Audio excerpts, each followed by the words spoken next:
We're headed toward an exciting, all-renewable energy future. Wind and solar will power the world of tomorrow. And tomorrow isn't far off. It's time to wake up. You're having a dream.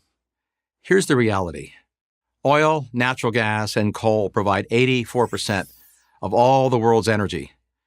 That's down just 2 percentage points from 20 years ago. And oil still powers nearly 97% of all global transportation. Contrary to headlines claiming that we're rapidly transitioning away from fossil fuels, it's just not happening. 2 decades and $5 trillion of governments investing in green energy, and we've barely moved the needle. This was supposed to be easy. Why is it so hard? In a word, rocks. To get the same amount of energy from solar and wind that we now get from fossil fuels, we're going to have to massively increase mining by more than 1,000%. This isn't speculation, this is physics. Copper, iron ore, silicon, nickel, chromium, zinc, cobalt, lithium, graphite, and rare earth metals like neodymium. We need them all. And then those metals and materials have to be turned into motors, turbine blades, solar panels, batteries, and hundreds of other industrial components. That also takes lots of energy, which requires even more mining. As a World Bank study put it, these green technologies are in fact significantly more material intensive than our current energy mix. That may be the understatement of the century. Raw materials account for 50 to 70% of the costs to manufacture both solar panels and batteries. Until now, it hasn't really mattered that much because wind and solar still account for only a few percentage points of the global energy supply. They're an applause line for environmentalists, not a major energy player, and it's unlikely they will be in the foreseeable future. But for the sake of argument, let's say we sharply ramp up mining. Where would these new mines be located? Well, for one, China. That country is today the single largest source of most of our critical energy materials. The United States is not only a minor player, but is dependent on imports for 100% of 17 critical minerals. Do we want to give China more political and economic leverage? Europe has made itself dependent on Russia for 40% of its natural gas. How well has that worked out? Ironically, we have all the minerals we need right here in North America. But good luck trying to get them out of the ground.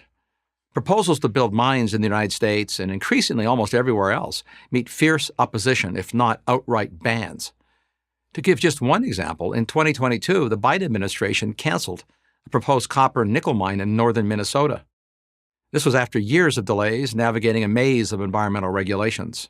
And yes, the same environmentalists and green-leaning politicians who tout all the benefits of electric cars are the same people who make mining the materials essential to build those cars, like copper and nickel, all but impossible. Try to square that circle. So far, we've only talked about today's energy needs. What about tomorrow's?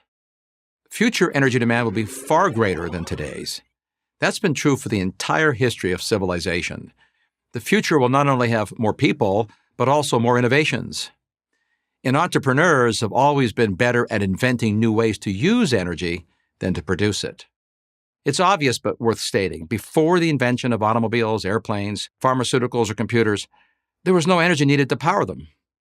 And as more people become more prosperous, they will want the things others already have, from better medical care to vacations to cars.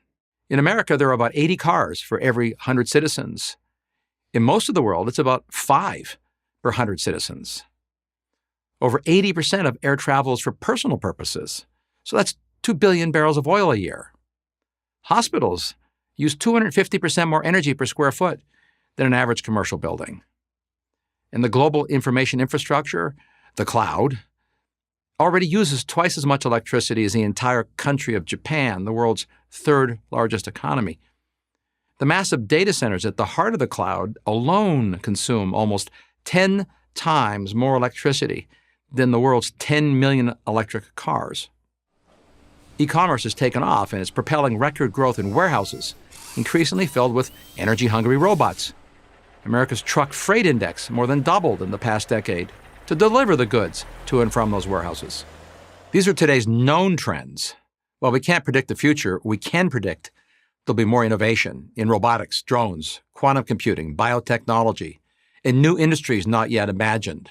All of it will require more energy, a lot more. Fossil fuels, nuclear energy, and yes, renewables will be required. But if you think we could get it all from wind and solar, dream on. I'm Mark Mills, Senior Fellow at the Manhattan Institute for Prager University.